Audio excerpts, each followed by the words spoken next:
Olá, eu sou Felipe Recondo e este é o Sem Precedentes, o podcast do Jota em que nós discutimos o Supremo e a Constituição. Este é o nosso último episódio do ano e nós vamos aqui passar em revista este ano de 2023, muito turbulento e cheio de fatos super relevantes e que definiram o STF, não só neste ano, mas o STF para as próximas décadas, certamente. Aqui comigo estão Tomás Pereira, Juliana Cesário Alvim e Diego Werneck, e nós vamos fazer este Sem Precedentes um pouco diferente. Todos vocês que nos acompanham sabem que ao final de alguns episódios a gente elege um fato, uma personagem, uma decisão da semana. Nós hoje aqui vamos olhar para 2023 para eleger um fato, uma personagem ou um julgamento do ano de 2023. E acho que a gente não vai fugir muito do que vocês esperam. Mas vamos lá, eu começo por você, Tomás. O que você elegeria neste ano de 2023 como o fato talvez mais importante do tribunal neste ano que se encerra? Olá, oi Felipe, Juliana, Diego. Eu acho que, eu não sei se é o fato mais importante do tribunal, né? Mas é certamente um dos fatos mais importantes do ano. Acho que para qualquer país seria, né? O ano se iniciou com uma tentativa de golpe, né? Que se materializou numa invasão das sedes dos três poderes, inclusive do Supremo Tribunal Federal. Então, o Supremo abriu 2023 sendo invadido e tendo o seu edifício sede destruído. Isso não só aconteceu no tribunal, mas também teve reflexos no ano do tribunal, né? Tanto do ponto de vista institucional, né? A ministra Rosa Weber, presidente, fez um compromisso de que ia reconstruir, fazer o tribunal voltar à normalidade rapidamente, o que de fato aconteceu. Nós vimos digamos assim, isso afetou o tribunal no que foi 2023, até se a gente comparar com quais eram as expectativas nesse tipo de conversa no final de 2022. No final de 2022, né, após a eleição do presidente Lula, com a saída do Bolsonaro, a expectativa da saída do Bolsonaro, né, que isso vai acontecer mesmo 1º de janeiro, a expectativa, em geral, era ok, a gente passamos por 4 anos de crise, no qual houve uma pandemia, e no qual houve uma relação beligerante, né,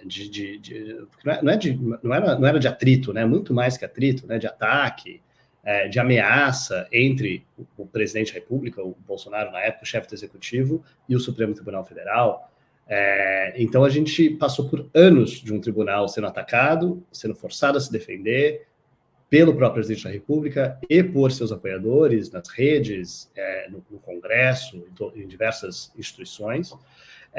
Isso fez com que gerou um certo empoderamento na pessoa do ministro Alexandre de Moraes, que passou a ser nacionalmente conhecido como, né, o Xandão, né? A gente tem até podcast sobre o Alexandre de Moraes por conta de tudo isso que aconteceu. A expectativa com a mudança era, olha, então tá bom, né? Então não precisa mais de tudo isso, né? Então dava para diminuir a beligerância, diminuir, até o Supremo podia baixar o tom também, né? Podia voltar um pouco e essa trás, extensão, né? Porque tem uma certa, digamos, no mínimo, para ser uma certa extensão, interpretações extensivas da legalidade de tudo isso, né? Desses poderes, da própria competência do Supremo, tudo isso foi sendo feito. Imaginava-se que isso ia dar uma diminuída.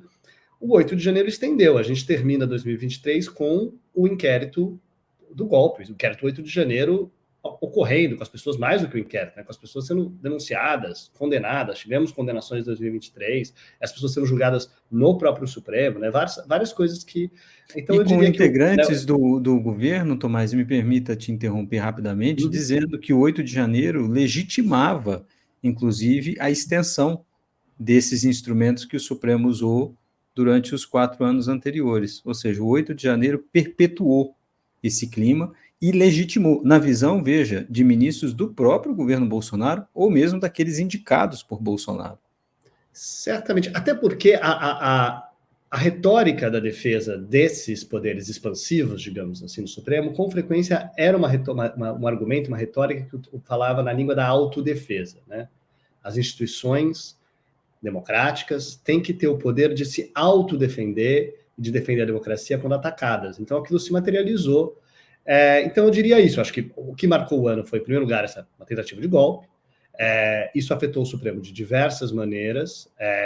Fisicamente afetou o Supremo, afetou a pauta do Supremo, afetou, eu diria, essa permanência do ministro Alexandre de Moraes em proeminência e da permanência desses, ou da não crítica, pelo contrário, da justificativa, da contínua justificativa desses poderes expansivos. Num contexto, daí só falar uma coisa que acabou de acontecer, né? Num contexto em que eu só chamaria atenção para que, por mais que tenha acabado o ano, acabou o ano em 2022, e a gente viveu uma transição na presidência da República, uma das justificativas que existia na época era a omissão da PGR, a omissão do Ministério Público. Então, o dia que o ano termina com, vamos ver, com a mudança, agora sim a saída do Aras, que foi o PGR, que foi nomeado e reconduzido, né, durante o governo Bolsonaro. Então, com a saída do Aras agora, PGR, fica a pergunta para 2024, né? Será que agora, um ano depois do 8 de janeiro, agora sim a gente vai ver uma diminuição desse tom, seja porque agora, né, o que aconteceu, as pessoas estão sendo julgadas, vão ser condenadas, as que forem, né, imagina-se, diversas vão ser condenadas, mas também agora sim a gente vê uma outra mudança importante que encerra o ano de 2023, que é a saída do Aras da PGR. Juliana, e você, o que você elegeria neste ano de 2023 como fato, personagem ou decisão? Olá, Felipe, Diego, Tomás. Vou pegar um gancho no 8 de janeiro do Tomás para falar da ministra Rosa, né? Falar um pouco do papel que ela teve ao ser essa pessoa que estava à frente do Supremo nesse momento tão difícil. Acho que não poderia ter pessoa melhor e ela não poderia ter conduzido isso de uma maneira melhor, né? Manteve o tribunal unido, coeso, respondeu à sociedade e aos outros poderes da maneira devida e conseguiu entregar um tribunal reconstruído, né, no final. Então, eu acho que isso foi muito importante e acho que isso tem que ser lembrado, né?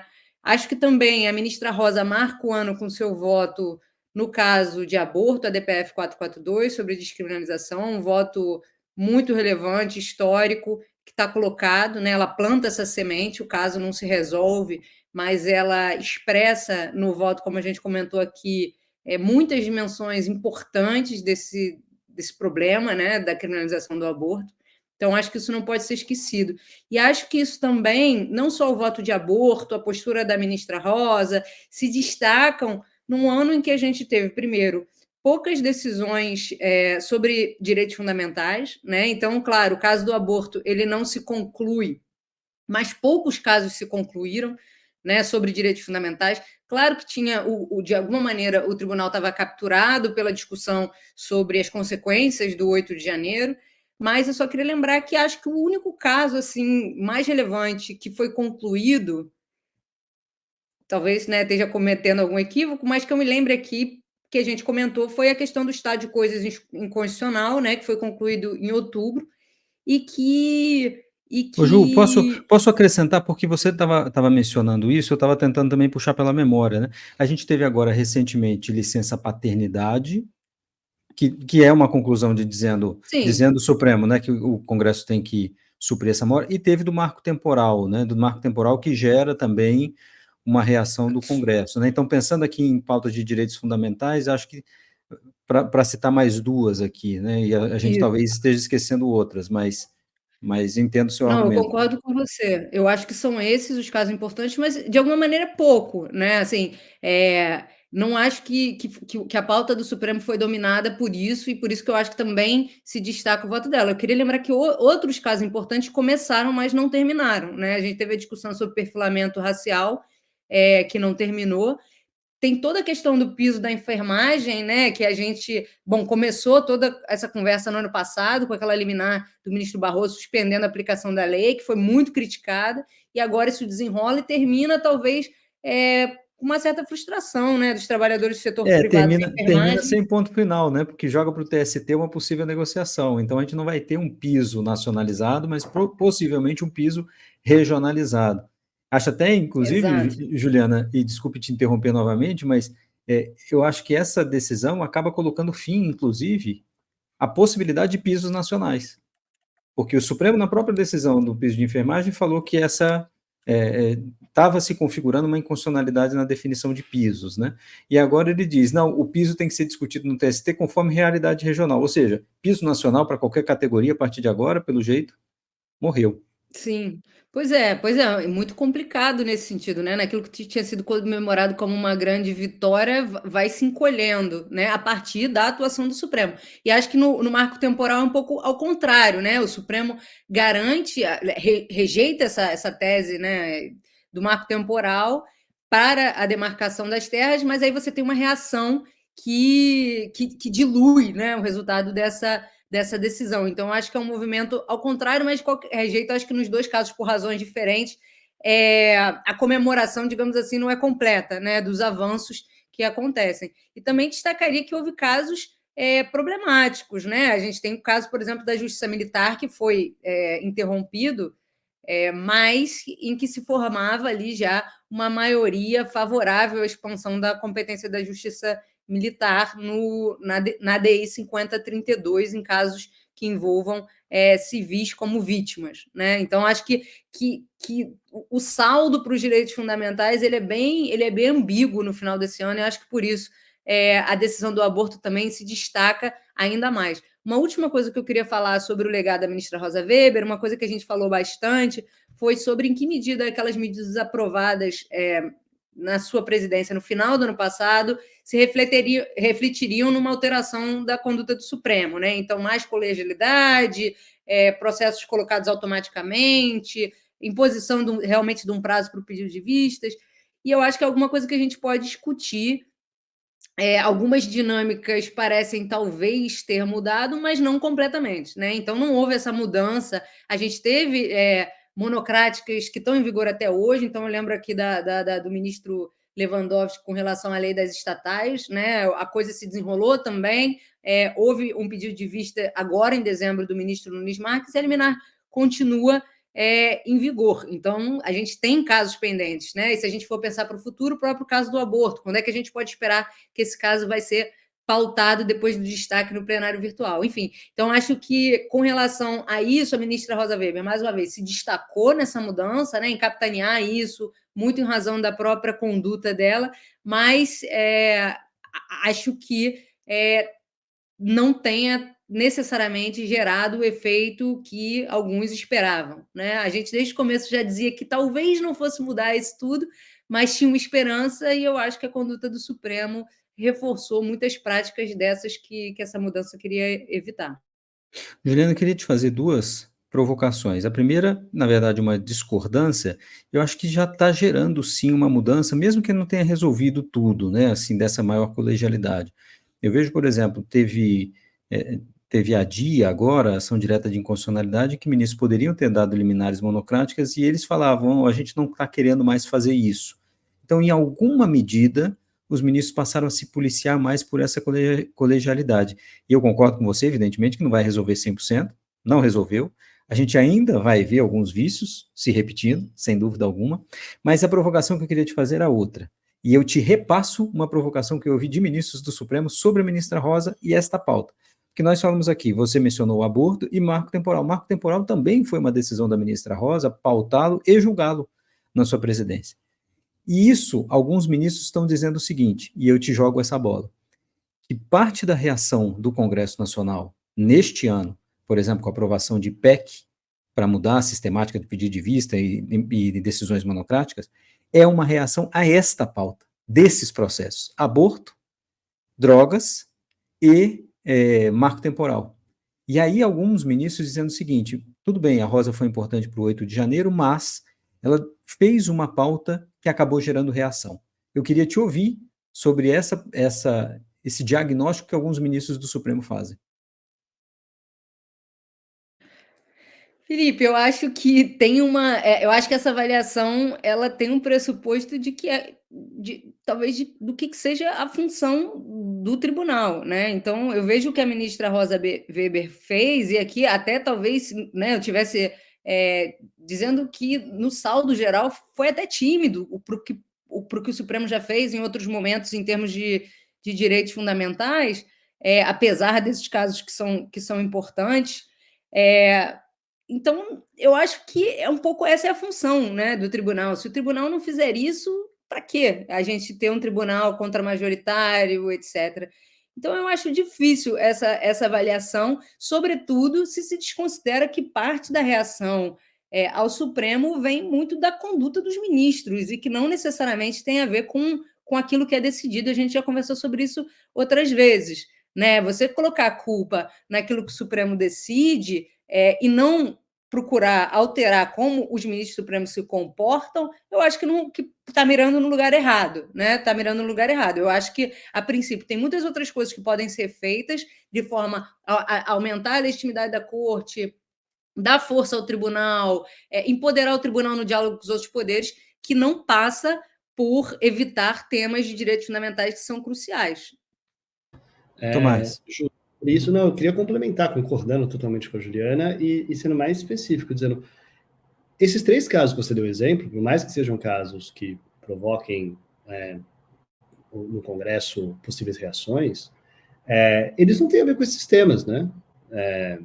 Se eu não me engano, nenhum desses, aborto não teve liminar, drogas não teve liminar, marco com temporal comportamento, né? Com não comportamento tem, individual, não tem nada a ver com a PEC, né? Eu diria, eu falei o seguinte, vamos colocar na conta da ministra Rosa Weber isso? 3 casos que não tiveram isso, num contexto em que a gente teve nos últimos anos, né, o ministro Cássio Nunes mandando o templo ficar aberto em plena pandemia, no meio da Páscoa, sem ninguém poder responder. A gente teve, não era um caso de Adim, mas foi um caso super polêmico, o ministro Gilmar Mendes suspendendo a posse do ministro Lula, da época do Lula, como ministro da Casa Civil. A gente viu o ministro Marco Aurélio dando no recesso uma liminar que determinava que a prisão em segunda instância era inconstitucional e que, portanto, todos os presos do Brasil deveriam ser liberados imediatamente, nessa situação deveriam ser liberados imediatamente. A gente viu tantas situações nos últimos anos que geraram comoção e geraram crítica, a partir de liminares porque parece, Tomás, então, não é procedimento, é mérito, né? É política, novo, né? É ideologia. Claro, mas daí o que eu quero dizer realmente, a gente tem, por conta da questão das drogas, né, a gente tem, né, da discussão constitucional das drogas, de fato, existe uma produção de PEC no Supremo afetando, por exemplo, esse tema específico, né, assim como a gente viu no caso da vaquejada no passado, esse tipo de reação. Eu só chamando a atenção para isso. Acho que uma coisa é a gente pegar e falar que essas reações no Supremo, que voltamos a algo que até o Diego talvez queira falar mais, porque ele também já falou sobre isso, que algumas dessas PECs, elas estão constitucionalizando mudanças, que são mudanças que vários de nós criticamos faz tempo, a inconstitucionalidade de se dar liminares em ADIM, por exemplo, ou então o absurdo da maneira como vista é utilizada no Supremo, e que a ministra Rosa Weber é uma grande concordante desses temas e tentou, via Supremo e via reformas internas, bancou reformas para diminuir esse tipo de monocratização. Então, basicamente, eu só queria dizer, agora que a ministra Rosa Weber não está mais no tribunal, que ela foi uma presidente excelente do tribunal, uma ministra excelente do tribunal, colocarem no colo dela a responsabilidade por esse tipo de reação, eu diria que eu acho profundamente injusto, ao mesmo tempo que não me surpreende que, para variar, estão sendo injustos com a ministra Rosa Weber. Diego?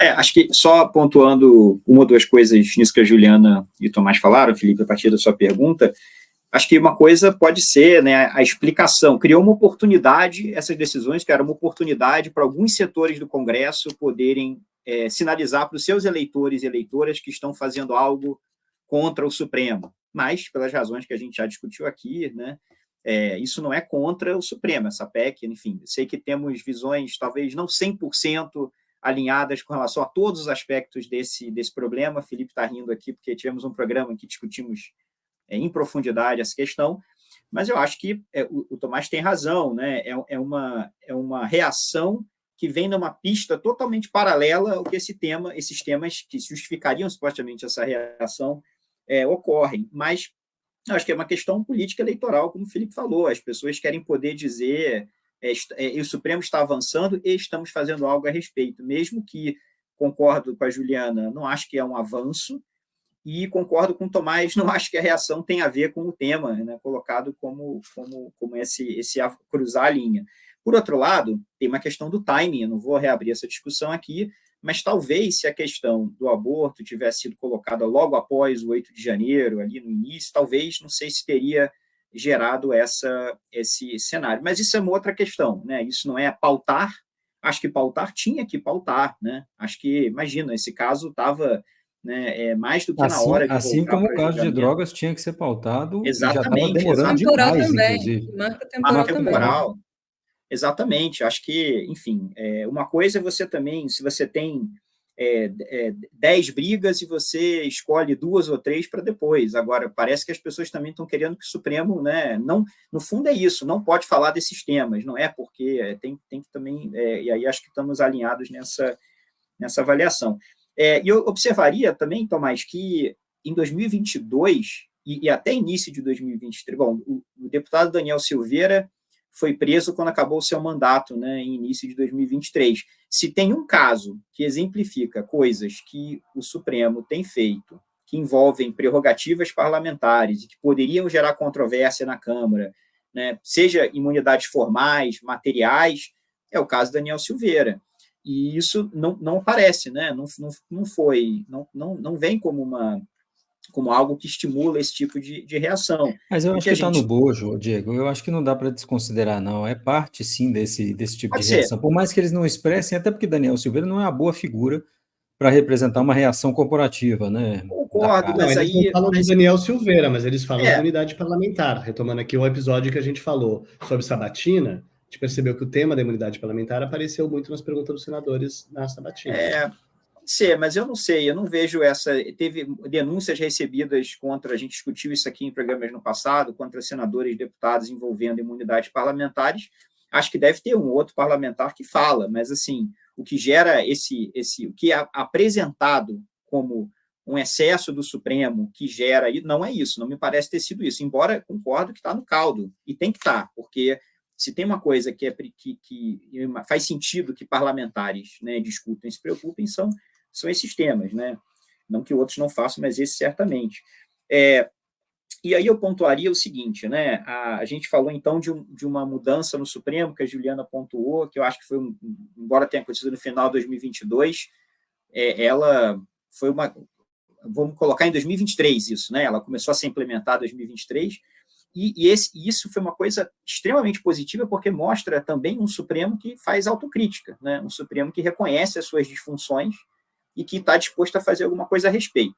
Mas houve uma dualidade muito complicada nesse aspecto esse ano, que eu destacaria nessas reações do Congresso, a reação de ministro do Supremo, que, né, parece que o mesmo Supremo que faz essa autocrítica, que certamente não é uma coisa que poderia ter sido imposta pela ministra Rosa Weber, é uma massa crítica que já estava ali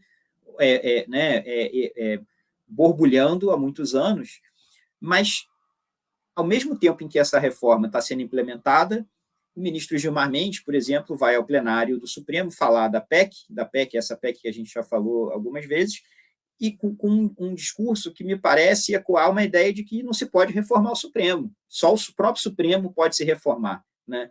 Só o próprio Supremo pode criar regras para o seu funcionamento, qualquer coisa... No mundo ideal seria esse, né, o Diego? O Supremo se reformar. No mundo ideal, mas não só ele se reformar. Eu discordaria até no mundo ideal.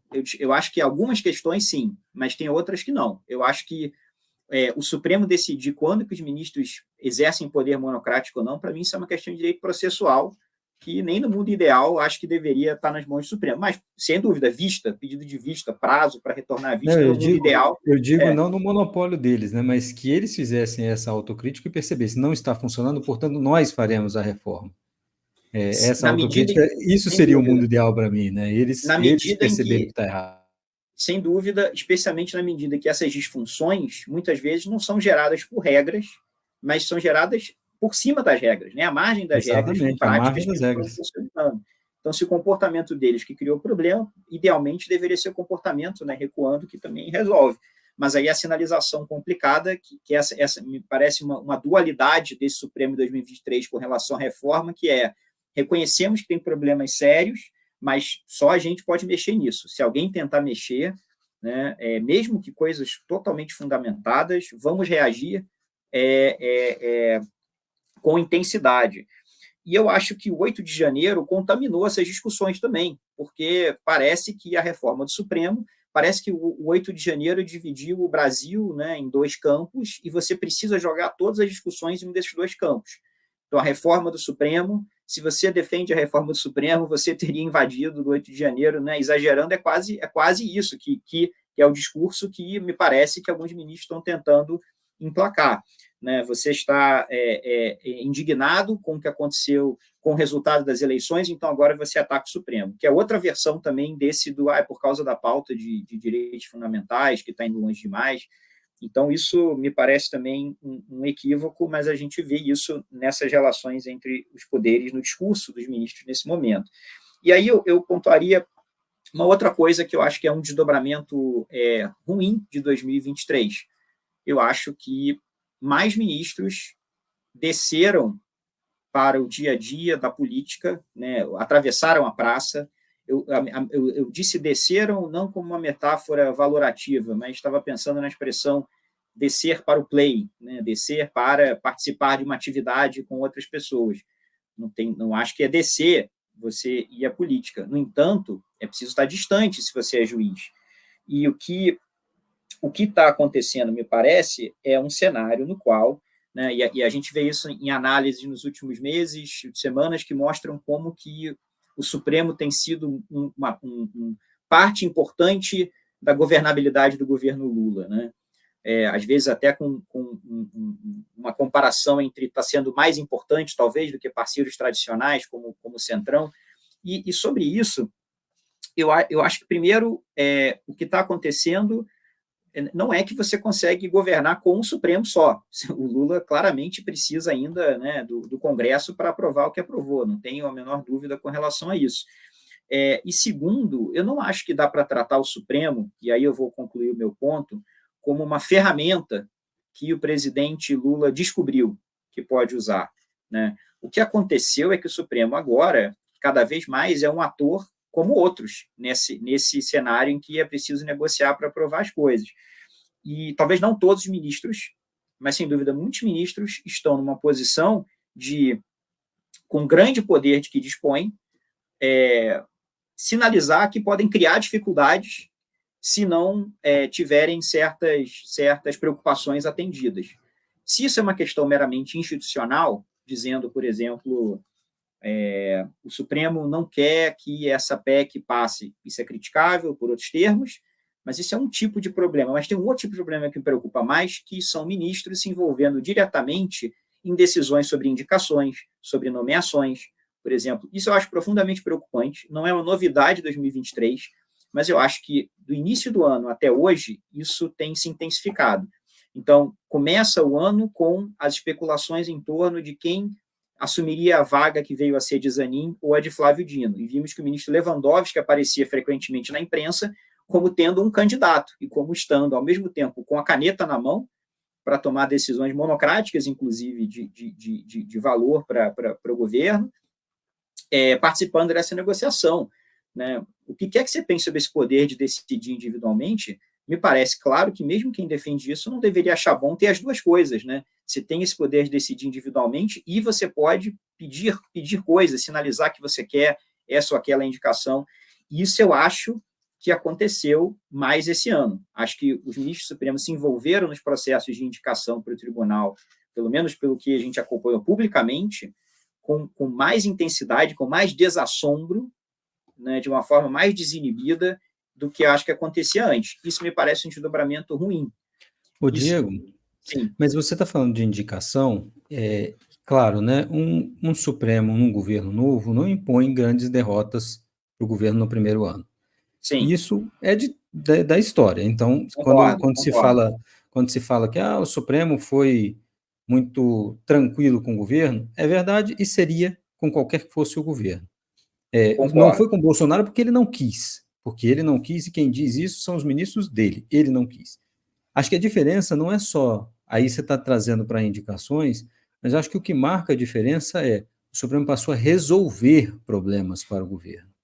E aí, por exemplo, no caso de precatórios, foi uma decisão que sai do Supremo, quase como se fosse, assim, o Congresso poderia ter feito isso tranquilamente e faria, mas eu acho que o Supremo passou a resolver algumas coisas. Acho que é um pouco mais ativo, sabe? E menos quando o provocado não impunha problemas, mas ele passou a resolver também algumas coisas. Acho que isso é uma diferença. Mas duas coisas aí, Felipe. Uma esse tema que você deu como exemplo é um tema que o Supremo já resolveu problemas no passado. Esse é um tema explosivo e espinhoso. Criou problemas. Criou e resolveu. Sim, então esse é um tema que está aí na esfera judicial já há bastante tempo como um parceiro desse problema. Sim. Mas eu concordo que o Supremo sempre foi um parceiro da governabilidade no geral. O que eu acho que está acontecendo que é diferente uma coisa é o Supremo virar e falar: meu papel não é criar obstáculos para o governo, meu papel se a coisa não for muito bizarra, eu deixo o governo ter a sua chance de implementar o seu programa.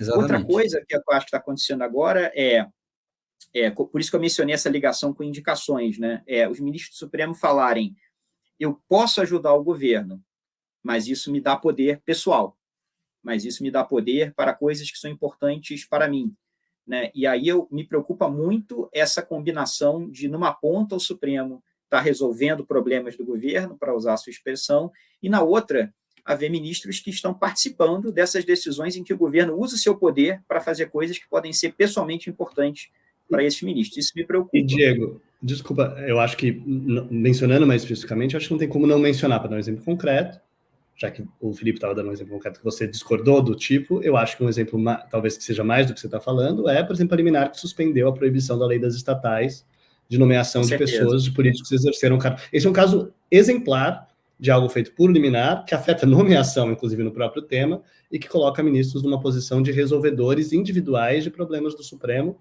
Inclusive, nesse caso, declarando inconstitucional uma lei que foi aprovada pelo Congresso, né? Então, o Congresso que criou essas empecilhos, não foi que o Supremo os criou e está voltando atrás, né? Sem dúvida. E todas essas coisas eu acho que não são inteiramente novas, também para deixar claro, não acho que tem um antes e depois.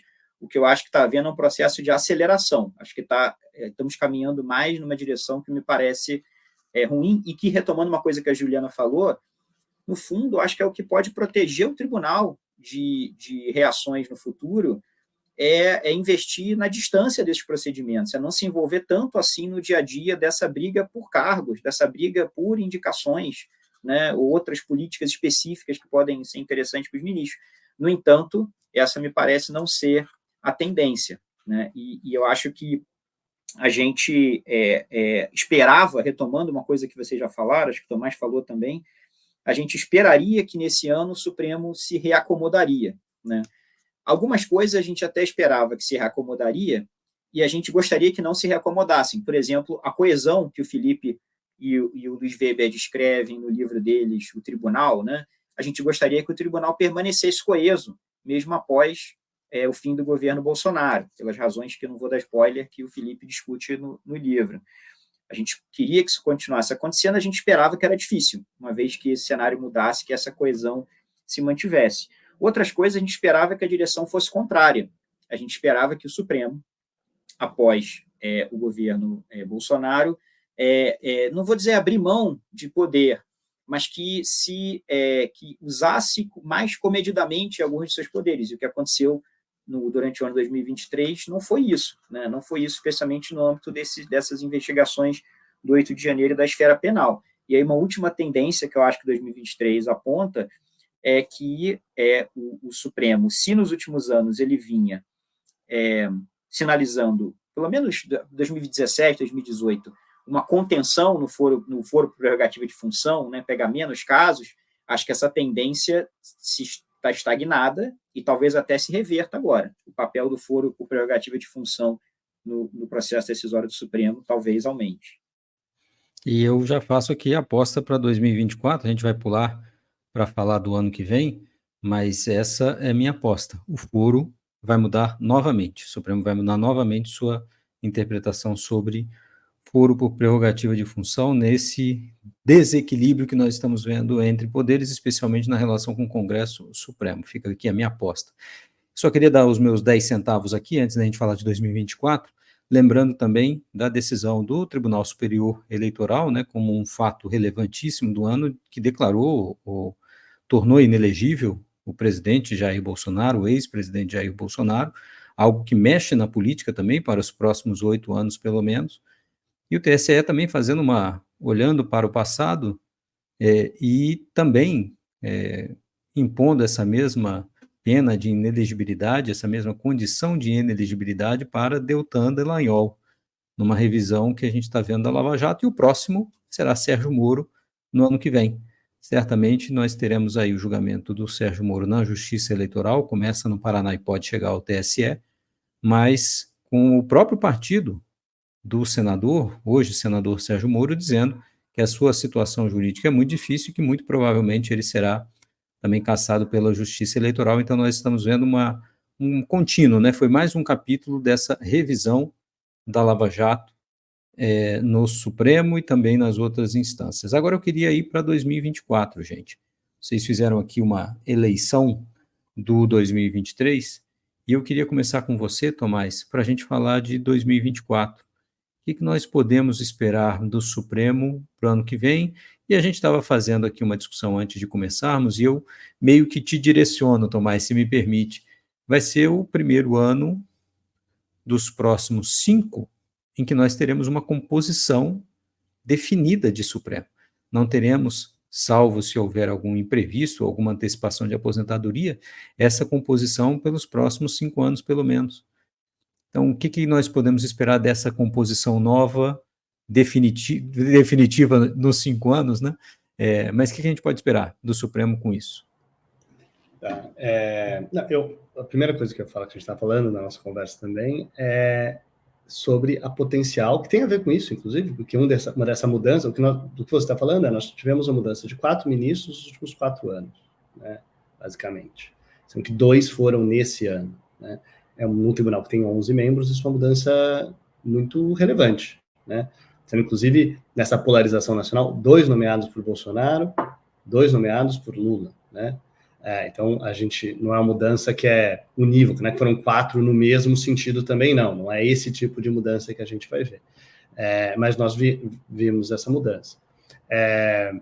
Relacionado a isso, eu chamaria a atenção que o ministro André Mendonça estava com vistas pedidas para um caso de criminalização, da constitucionalidade da criminalização de drogas, e talvez uma expectativa para o próximo ano seja, esse processo deve voltar, e voltando, termina, teremos outra vista, como que vai ser isso, né? Mas essa é uma das primeiras coisas que toca no tema anterior, relação com o Congresso, como o Congresso vai reagir a isso, se a gente vai ter uma emenda constitucional específica sobre esse tema substantivo, parecido com o que aconteceu com vaquejada, por exemplo, esse tipo de PEC está em circulação, num contexto em que, aparentemente, a gente tem um acordo, talvez instável, parece, ou uma trégua instável, que parece que foi organizada, que envolve Senado, Câmara e Supremo, né? Pacheco no Senado, onde foram aprovadas recentemente emendas constitucionais que, como dissemos, independentemente do mérito ou não, irritaram o ministro Supremo, o Supremo se sentiu atacado por elas, que estão agora na Câmara, uma expectativa de que Lira, como presidente da Câmara, talvez não avance nesses temas nesse momento, uma expectativa relacionada a isso, de que o presidente do Supremo, nesse momento, que será o presidente durante o próximo ano inteiro, a gente não tem troca na presidência do Supremo no ano que vem, que é o ministro Barroso, não deve pautar aborto nesse contexto. Então, expectativas, será que drogas serão pautadas? Eu que volto a pergunta para você, Recon. Será que aborto realmente não vai ser pautado, pelo menos em 2023? Para não dizer durante toda a presidência do ministro Barroso, não tem, mas pelo menos 2023, e como isso afeta essa relação, nesse momento em que a gente tem Pacheco, Lira e Barroso, né, nessa triangulação com o Supremo, num contexto dessa mudança desses 4 ministros. Então, em termos de expectativa dos ministros, a gente ainda vai ver muito sobre eles, muito o que vai ser, né? A gente tem expectativa, a gente falou um pouco sobre isso, a gente acabou de ter essa batina do Dino, a gente falou um pouco sobre nossas expectativas em relação a esse novo ministro, que ainda nem tomou posse, inclusive, continua ministro da Justiça, tem inclusive isso acontecendo no momento, ele continua no cargo de ministro da Justiça, apesar de aprovado na pós-sabatina como ministro do Supremo, aguardando a posse.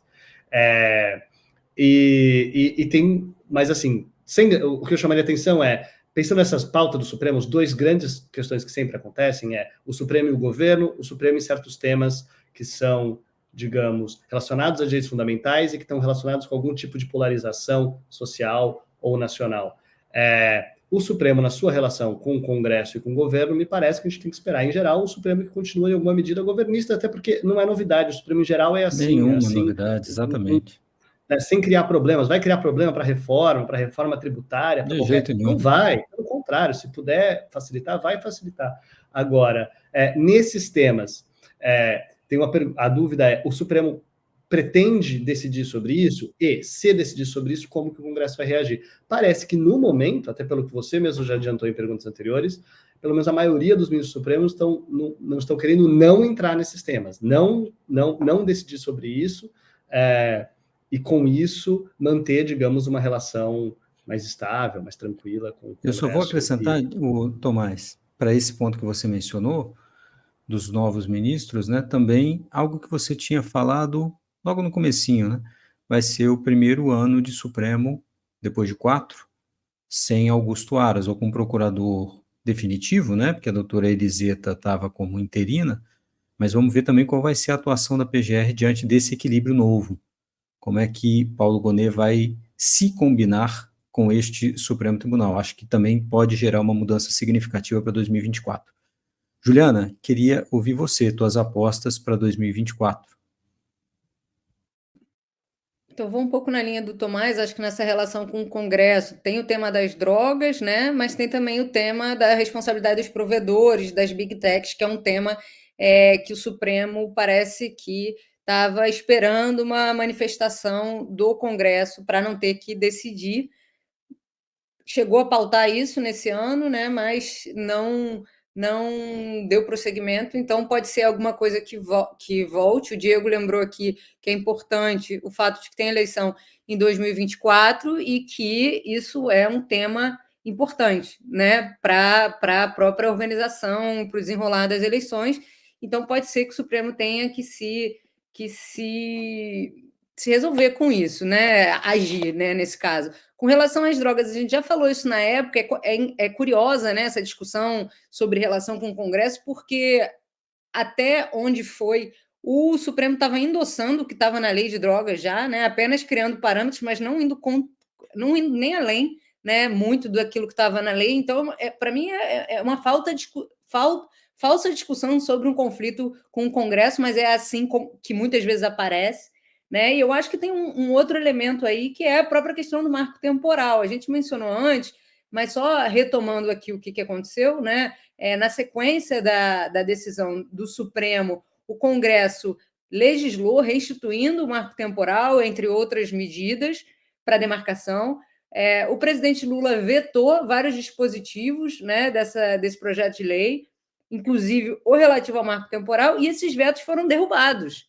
Né? Então, existe uma questão de que em que medida o Supremo pode ter que lidar com isso de novo, né? com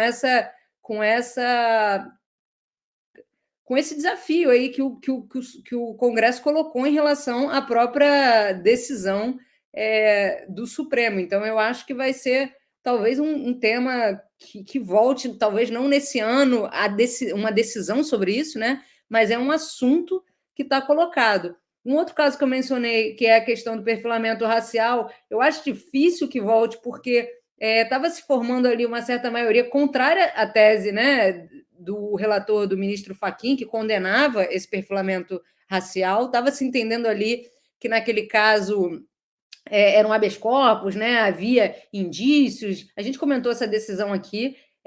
O ministro Alexandre de Moraes, André Mendonça e Toffoli divergiram do Fachin e se seguiram esse caminho. Então, não sei se a presidência do Barroso vai querer, né, ficar marcado como quem talvez rejeitou essa discussão sobre perfilamento racial ou que sobre a qual se decidiu contra esse tema tão importante. Então, não sei se o tema volta. E aborto, que falamos também, o ministro Barroso, o presidente, disse que não volta tão cedo, né? Exatamente, Juliana. A gente teve uma conversa com o ministro Barroso agora, nesta semana que estamos gravando esse último episódio.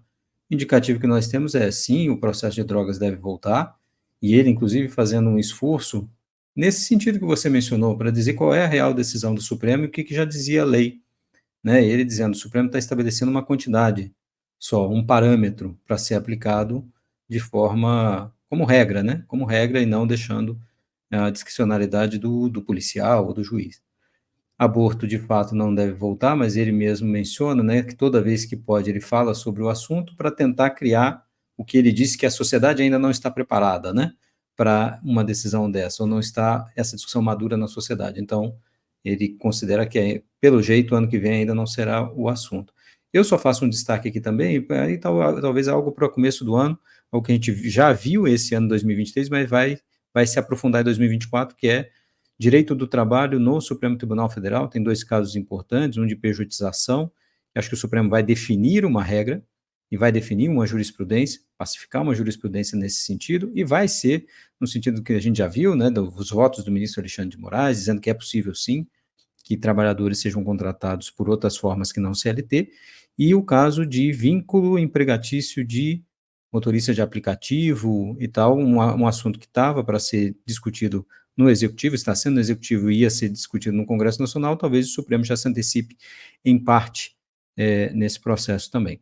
Agora, Diego, queria chamar você para as Felipe, suas... Diga, posso lembrar Juliana. mais um? Claro. Lembrei do caso de regime de bens, né, que já está na pauta do começo do ano, para Exatamente. pessoas acima de 70 anos. E só destacando que esse caso, eu acho que o ministro Barroso tem vontade, assim, né, de colocar ele como uma comissão de frente, assim, um carro-chefe, de certa maneira, da presidência, porque também foi o caso em que se iniciou a nova modalidade para alguns casos de sustentação oral, relatório, etc., Verdade, numa sessão, exato. e decisão em sessões posteriores. Então, acho que esse caso aí está recebendo um destaque pela presidência do ministro Barroso. Até emendaria, então, Juliana, que essa decisão de licença paternidade, por exemplo, o Supremo deu 180 dias para o Congresso Nacional. Esses 180 dias vencem, obviamente, no ano que vem. Então, vamos ver que tipo de reação pode vir do Supremo, se não houver uma aprovação pelo Congresso, né? Não, essa é uma excelente lembrança, inclusive, né, essa decisão é muito, muito, muito importante, mas é isso, é uma também que deixa aquele gostinho de queremos ver acontecer, né? Mas o prazo também de estado de coisa inconstitucional, que era 6 meses para elaboração dos planos, etc., vence esse ano também.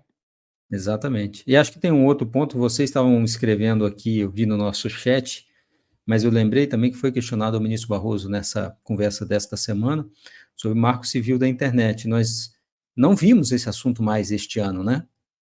Mesmo o Congresso Nacional não aprovou nenhum projeto sobre isso, sobre combate a fake news, etc.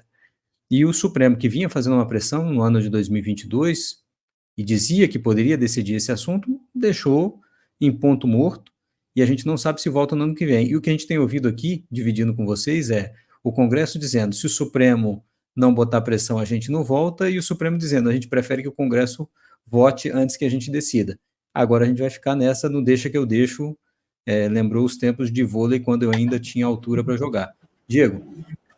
O deixa que eu deixo nesse tema, em ano eleitoral, talvez vá significar novas decisões monocráticas do ministro Alexandre de Moraes envolvendo ameaças à democracia, como ele fez no início de 2023, mesmo na pendência desse julgamento e da lei, a gente discutiu isso aqui no programa, já adotando algumas medidas que era o que a lei pretenderia adotar, exigindo que plataformas apresentassem relatórios de mitigação de dano, por exemplo.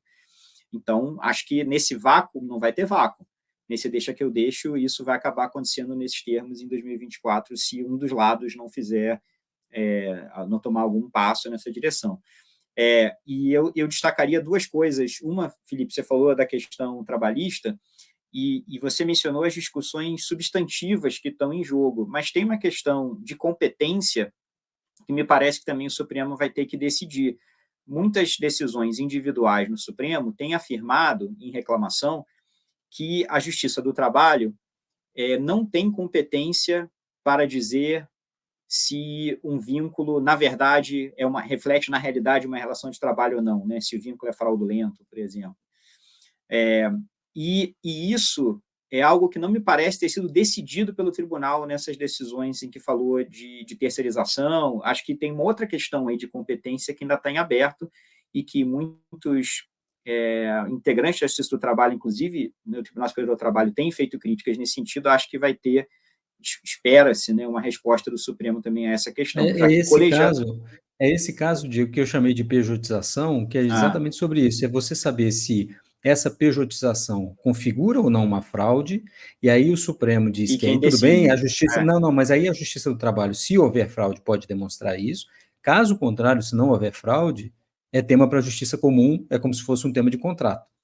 Então, eu acho que no ano que vem nós vamos ter uma definição, e o precedente talvez esteja sendo alargado pelo Supremo para dizer isso. Mas a gente sabe que da composição do Supremo, essa vai ser a conclusão que vai se dar. Vão esvaziar esse tema na Justiça do Trabalho e jogar para a Justiça Comum. Não me parece difícil de apostar nisso. Diga, Tomás. Acho que vai ser essa a conclusão, mas eu quero usar esse caso para falar sobre, você me perguntou de mudança no Supremo, o que esperar. Vai ser um bom termômetro para o que esperar, na verdade, de Flávio Dino, né? Nós tivemos por muito tempo no Supremo, como últimos bastiões protetores dos direitos trabalhistas no Supremo, o ministro Fachin, a ministra Rosa Weber, às vezes com o ministro Lewandowski. O ministro Zanin sinalizou, e na sua biografia, uma postura, por mais ter sido nomeado pelo Lula, mais alinhado com um certo liberalismo econômico, interesse das empresas e assim por diante. Pelo menos foi assim que ele se apresentou na sua sabatina, então a gente vai vê-lo voltando nesse caso.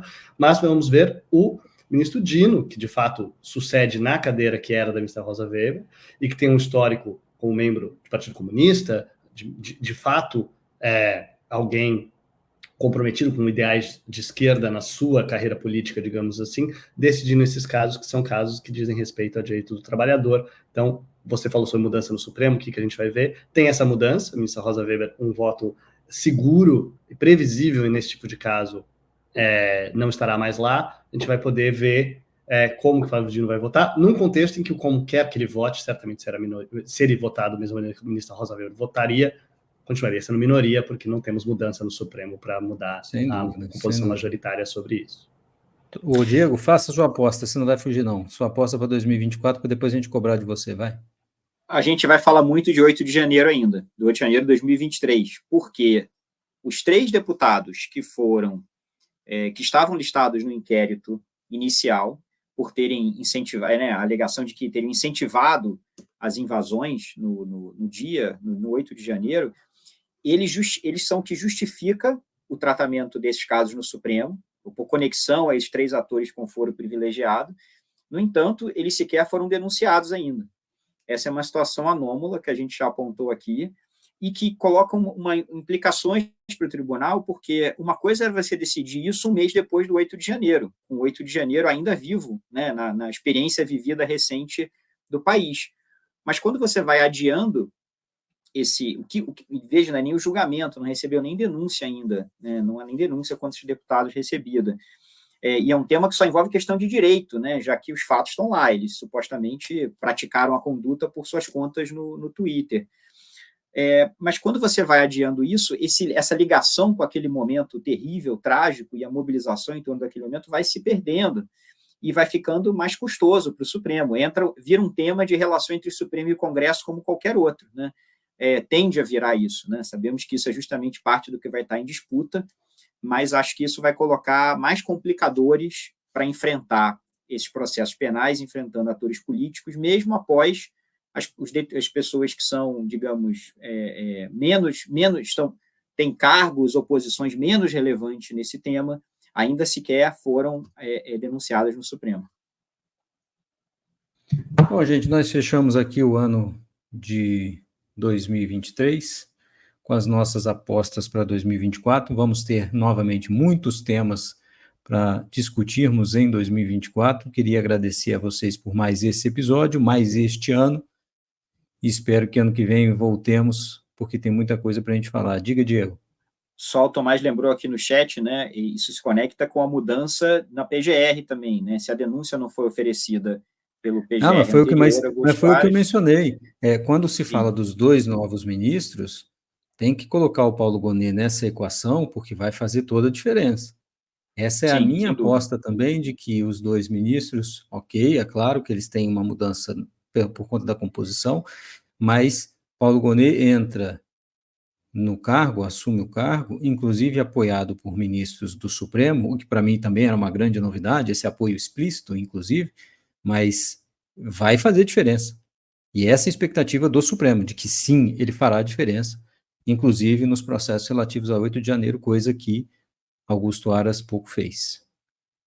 Mas espero que essas denúncias sejam decididas, apreciadas um quanto antes pelo PGR, então. Eu acho que essa é uma grande incógnita, Diego. Eu acho que para mim é um grande fato a gente ver, porque é uma aposta de normalização da PGR e também de normalização desse processo todo, coisa que a gente não viu, como nós falamos aqui, por conta do 8 de janeiro. Vamos ver se agora, com o PGR menos ou mais previsível, inclusive, se a gente tem uma mudança nesse sentido.